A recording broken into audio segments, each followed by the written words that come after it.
ಸ್ನೇಹಿತರಿಗೆ ಟಿಪ್ಪು ಸುಲ್ತಾನ್ ಸಂಘದ ವತಿಯಿಂದ ಈ ಪತ್ರಿಕಾಗೋಷ್ಠಿಗೆ ಬಂದಿದ್ದಕ್ಕಾಗಿ ನಮಗೆಲ್ಲರಿಗೂ ಸ್ವಾಗತವನ್ನು ಕೋರ್ತಾ, ಮಿತ್ರರೇ, ನಿನ್ನೆ ದಿನ ಗಣಪತಿ ವಿಸರ್ಜನೆ ಸಮಯದಲ್ಲಿ ಬಸವನಗೌಡ ಯತ್ನಾಳನ್ನು ಒಬ್ಬ ಅವಿವೇಕಿ ಹಜರತ್ ಟಿಪ್ಪು ಸುಲ್ತಾನ್ ರವರ ಬಗ್ಗೆ ಹಗುರವಾಗಿ ಮಾತನಾಡಿದ್ದಾನೆ ಹಾಗೂ ನಾಲಿಗೆಯನ್ನು ಹರಿಬಿಟ್ಟಿದ್ದಾನೆ. ನಾನು ಈ ಮಾಧ್ಯಮದ ಮುಖಾಂತರ ಆ ಅವಿವೇಕಿ ಯತ್ನಾಳನಿಗೆ ಹೇಳಲಿಕ್ಕೆ ಬಯಸ್ತೇನೆ.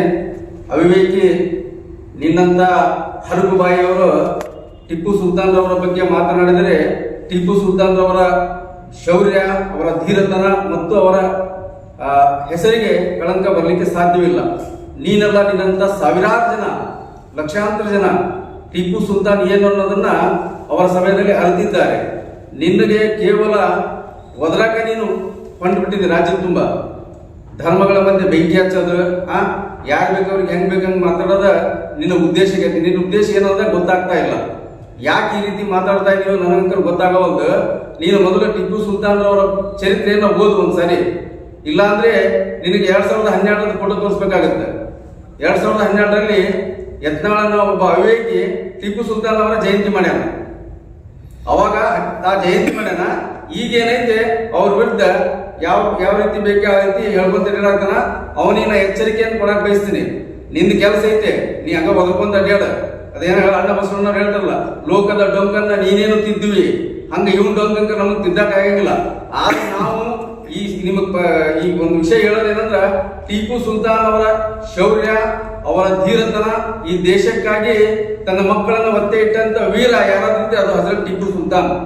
ಇದು ಇತಿಹಾಸ ಪುಟದಲ್ಲಿದೆ. ಅದೇ ರೀತಿ ಸಂವಿಧಾನದ 114ನೇ ಪೇಜ್ನಲ್ಲಿ ಟಿಪ್ಪು ಸುಲ್ತಾನ್ ಅವರ ಭಾವಚಿತ್ರವಿದೆ. ಇದನ್ನ ಅವ್ರಿಗೆ ತರ್ಸಕ್ಕಾಗತ್ತಾ?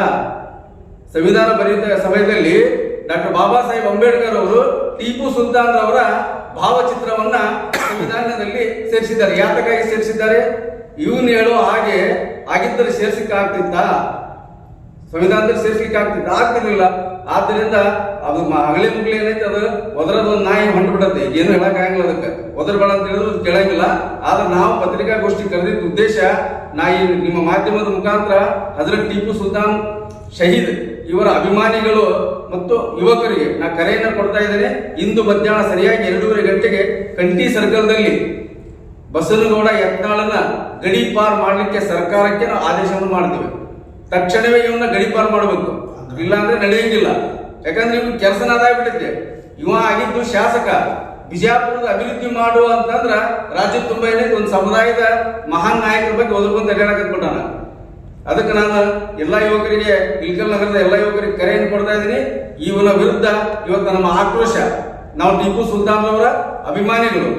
ಯಾರು ಏನೇ ಆಗಲಿ ಬಿಡಲಿ, ಟಿಪ್ಪು ಸುಲ್ತಾನ್ ಚರಿತ್ರೆಯ ಪುಟದಲ್ಲಿ ಸೇರಿದ್ದಾರೆ. ಅದನ್ನ ಯಾರ ಕಡೆಯಿಂದ ಅಳಸಕ್ಕಾಗಂಗಿಲ್ಲ. ಅದು ಯಾವ ಕಡೆಯಿಂದ ಅಳಸಕ್ಕಾಗಿಲ್ಲ. ಅದಕ್ಕೆ ಇವನ ವಿರುದ್ಧ ನಾವು ಒಂದು ಹೋರಾಟವನ್ನ ಇಂದು ಮಧ್ಯಾಹ್ನ ಸರಿಯಾಗಿ 2:30 ಕಂಠಿ ಸರ್ಕಲ್ದಲ್ಲಿ ತಹಸೀಲ್ದಾರ್ಗೆ ಇವನ ಗಡೀಪಾರು ಮಾಡಲಿಕ್ಕೆ ಒಂದು ಮನವಿಯನ್ನ ಸಲ್ಲಿಸ್ತಾ ಇದ್ದೇವೆ. ಆದ ಕಾರಣ ಇಲ್ಕಲ್ ನಗರದ ಎಲ್ಲ ಯುವಕರು, ಟಿಪ್ಪು ಸುಲ್ತಾನ್ ಅಭಿಮಾನಿಗಳು ಹೆಚ್ಚಿನ ಸಂಖ್ಯೆಯಲ್ಲಿ ಬಂದು ಏನೈತಿ ಇಂಥ ದುಷ್ಟರಿಗೆ ತಕ್ಕ ಪಾಠವನ್ನು ಕಲಿಸಲಿಕ್ಕೆ ನಾನು ಕರೆ ಕೊಡ್ತಾ ಇದ್ದೇನೆ. ಮಾಧ್ಯಮರು ಮತ್ತು ಪತ್ರಿಕಾ ಮಾಧ್ಯಮದವರಿಗೆ ಸ್ವಾಗತ ಕೋರುತ್ತಾ, ನಿನ್ನೆ ಮುಧೋಳದಲ್ಲಿ ಗಣಪತಿ ವಿಸರ್ಜನೆ ವೇಳೆ ಹರಗುಬಾಯಿ ಯತ್ನಾಳ್ ಒಬ್ಬ ನಾಲಾಯಕ ಶಾಸಕ, ಅವ್ನಿಗೆ ಏನು ಮಾತಾಡೋದಕ್ಕೆ ಏನಿಲ್ಲ ಅನ್ನೋದು ಗೊತ್ತಿಲ್ಲ. ಅವ ಸಂವಿಧಾನದಲ್ಲಿ ಪ್ರಮಾಣ ಮಾಡಿ ಶಾಸಕನಾಗ್ಯಾನ. ಸಂವಿಧಾನ ಗೌರವಿಸೋದು ಗೊತ್ತಿಲ್ಲ ಅವನಿಗೆ. ಬರೀ ಎಲ್ಲರ ಮಧ್ಯೆ ಜಗಳ ಹಚ್ಚೋದು, ಮಾತಾಡೋದು, ಈ ಕೆಲಸ ಬಿಟ್ಟರೆ ಮತ್ತೇನೂ ಬರೋಂಗಿಲ್ಲ. ಆದ ಕಾರಣ ನಾಳೆ ನಾವು ಇವತ್ತಿನ ದಿನ ಮಧ್ಯಾಹ್ನ 2:30 ಗಂಟೆಗೆ ನಮ್ಮ ಹಜರತ್ ಟಿಪ್ಪು ಸುಲ್ತಾನ್ ಕಮಿಟಿ ವತಿಯಿಂದ ಮಧ್ಯಾಹ್ನ 2:30 ಗಂಟೆಗೆ ಕಂಠಿ ಸರ್ಕಲ್ದಲ್ಲಿ ಯತ್ನಾಳ್ಗೆ ಗಡೀಪಾರು ಮಾಡಲು ತಹಸೀಲ್ದಾರ್ಗೆ ಮನವಿ ಮಾಡಲು ಕರೆ ಕೊಟ್ಟಿದ್ದೇವೆ. ಆದ ಕಾರಣ ಸ್ವಾತಂತ್ರ್ಯ ಹೋರಾಟಗಾರ, ಧೀರ ಶೂರ, ಮೈಸೂರು ಹುಲಿ ಟಿಪ್ಪು ಸುಲ್ತಾನ್ ಅವರ ಇವತ್ತು ಅಭಿಮಾನಿಗಳು ಮತ್ತು ಅವನು ಪ್ರೀತಿಸುವವರು ಸಾಕಷ್ಟು ಜನ ಇದ್ದಾರೆ. ಎಲ್ಲ ಸಮಾಜದಲ್ಲಿ ಇದ್ದಾರೆ. ಅವ್ರ ಇತಿಹಾಸ ಓದಿನೇ ಇವತ್ತು ಅವನು ಇತಿಹಾಸ ಓದಿನೇ ಬಂದವನು. 2012ರಲ್ಲಿ ಟಿಪ್ಪು ಸುಲ್ತಾನ್ ಜಯಂತಿ ಆಚರಿಸಿ ಮಾಡಿದ್ದು ಇಲ್ಲಿ ಪುರಾವೆಗಳಿವೆ.